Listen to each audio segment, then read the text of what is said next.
What's up friends, Tina Did It here and welcome back to my channel. A few of my friends have requested a marker organizer because they use markers for crafts or for art. So regardless what you use it for, this is perfect because it takes up to 70 markers, I believe. So if you want to see how I made this, keep on watching. But before I get started, make sure to join my Tina Did It group on Facebook. It's Tina Did It with the pink hearts. Make sure to join us there. That's where we share our crafts and recreations. It's amazing. We treat each other like family. So make sure to join over there. It's super fun. And don't forget to follow me on Instagram. It's tina.did.it, just like you see her in the screen. Make sure to follow me there and you can message me anytime. I love to hear from you. That's enough talking. Let's get on with the video.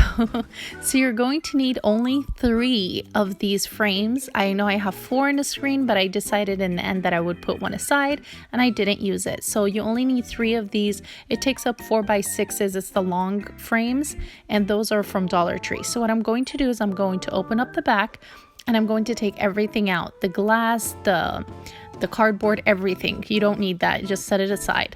And I'm going to take those clips off. What you do is I use my wire cutter and I just shake it side to side and it comes right off.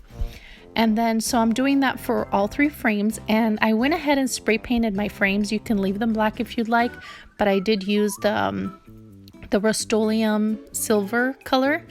And now I got this animal repellent mat from 99-cent store. It comes 2 pieces in the pack. What it's used for is that they put it by the flowers so animals can't get to the flowers. Basically, it stops the animals from getting to the flowers. That's what it's used for. But today we're using it for something else. We're going to take, remember it comes 2 in a pack. So we're starting off with 1 just for now. There's a side with short spikes and there's a side with longer spikes. So we're going to have the long spikes on the back of the frame, if that makes any sense. You'll see in a minute. But anyway, I'm measuring the mat first and I'm going to just use my wire cutter and trim the side just so it fits perfectly on my frame because obviously it's too long. I would like to remind you guys that if you like videos that are straight on point and very cute projects just like this one, make sure to subscribe and hit the bell button so you're notified every time I upload a video. Now what I'm going to do is I'm going to measure and do the same thing to the other side, the other end of the mat. So basically I'm measuring the frame and I'm just trimming my mat. And there we go. Perfect. There it is. This is how it should look, you guys. So now I'm going to go in with my E6000 and I'm going to turn my frame over. Remember the spikes are going to be pointing from the bottom of the frame, if that makes sense. So this is the bottom of my frame, the back of my frame. I'm going to put E6000 on both sides, the inner part where the mat will be touching. And then I'm going to lay my mat inside, spikes, the long spikes upward, because we are working on the back of the frame right now. So make sure your long spikes are upward and make sure it fits perfectly in there. If you need to trim the mat a little bit, go right ahead and then just turn your frame over and make sure that the mat is straight. See here, mine ended up a little bit too long, so I went in with my wire cutter again and snipped a little bit more off. And here I am just gluing it down and making sure that it is straight in there. And now you're just going to add weights to it and wait for the E6000 to dry. Now I'm going to take the second mat and I'm going to place it directly over the bottom one and I'm going to cut in the same exact spot. Now notice that we're going to have extra pieces that I trimmed from the sides. Those I ended up throwing out, but I mean, you can fill in the empty space instead of using gems like I did. You can fill it in with those extra pieces that we just trimmed. So here I made my mark and I'm going to just cut up along that line. making sure that it is the same size as the other one. Now I just wanted to show you, if you're going to use the same frame, I have 2.5 cut from one end and 2 circles cut from the other end. And like I said, you can save those to fill in the gaps on the top and the bottom of the mat itself later on, or you can use gems like I did. I just ended up tossing those out because, like I said, what I have fits 70 markers. I don't need that much. Now I'm going to set that mat aside that we just cut, but I'm going to take my frame that I did earlier and I'm going to go in with my hot glue and I'm going to glue on Jenga pieces. I also painted them silver because I just want the entire thing to match. But yeah, by the way, Jenga blocks are also found at Dollar Tree. And yeah, so we finished that. We're going to set it aside. Now we're going to go in with our next frame and we're going to do the same thing. Apply E6000 to both inner sides of the frame and then place your mat down, long spikes up. And once again, if your mat is a little bit long, go ahead with your wire cutter or what you're using, just trim it down a little bit. And then now I'm going to apply E6000 onto the Jenga pieces that I put on earlier. And I'm going to put that one frame. Remember, we had 3 frames. One of them has nothing on it. So we're going to place that in first. Make sure everything is perfectly aligned. I just realized we could also use this for glitter bottles and paintbrushes.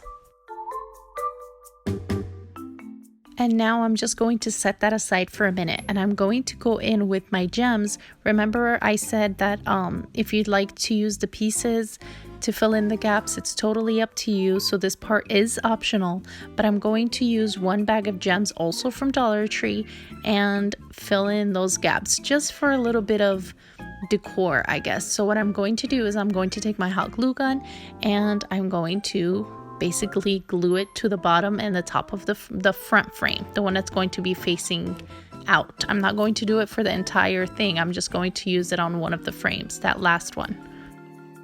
And here I am using my quick hand and adding in the gems, and poof, there it is, it's finished. I think it looks amazing. Now we're basically just going to take our frame that we just made and place it on top of what we created earlier. So what we're going to do is we're going to take our E6000 and put glue wherever the frames touch, basically. So I'm going around with my E6000. I'm just going to place the other frame on top of this set right here. Remember, long spikes are inside. And here's how it looks standing up. It's pretty much done, you guys. And here is the Copic, Copic markers, I believe they're called. I personally don't use them. I just purchased them for this video, but I know many people use it for their crafts and their art, and I hear lots of good stuff about them, but that's not the point of the video. So basically, here you go, friends. I know you guys have been waiting for this video. Sorry it took so long, but I think it looks amazing. And forgive me, that bottom frame, I forgot one spot right there on the left. I will be spraying that or figuring that out later, but bad paint job.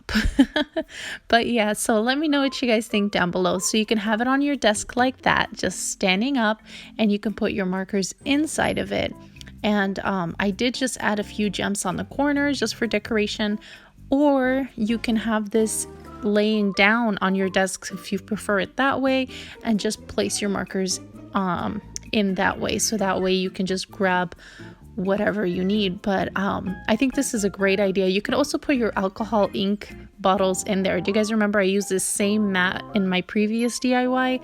So yes, you can definitely use this with many things, and I love the way it looks. But also, you can hang this project. Markers are not that heavy, so it depends on what you're going to put in this. If you're going to put alcohol bottles, I can see that would be a little bit more heavier, but you have those frames. They do come with those little hooks that we took out previously with the cardboard. So you can put 2 or 3 back there depending on what you're going to put in this. If you're going to put markers, I see 2 would be fine. It would be enough. But if you're going to put alcohol ink and things like that, I definitely recommend to put 3. So you decide. upon what you're going to place in this organizer. So basically I'm putting E6000 and the hooks in there, and I'm just going to wait for that to dry. And here's how it looks hanging up on the wall. So markers are not falling out. It looks perfect. I love the way it looks, but you guys let me know what you think. I love to hear from you, so let me know down in the comments what you think of this project. And give me other ideas. What else can we use this for? You guys are so creative and you have great ideas. But make sure to give this video a big thumbs up and subscribe for more fun DIYs. And make sure to share with your friends. Thanks for watching. Bye.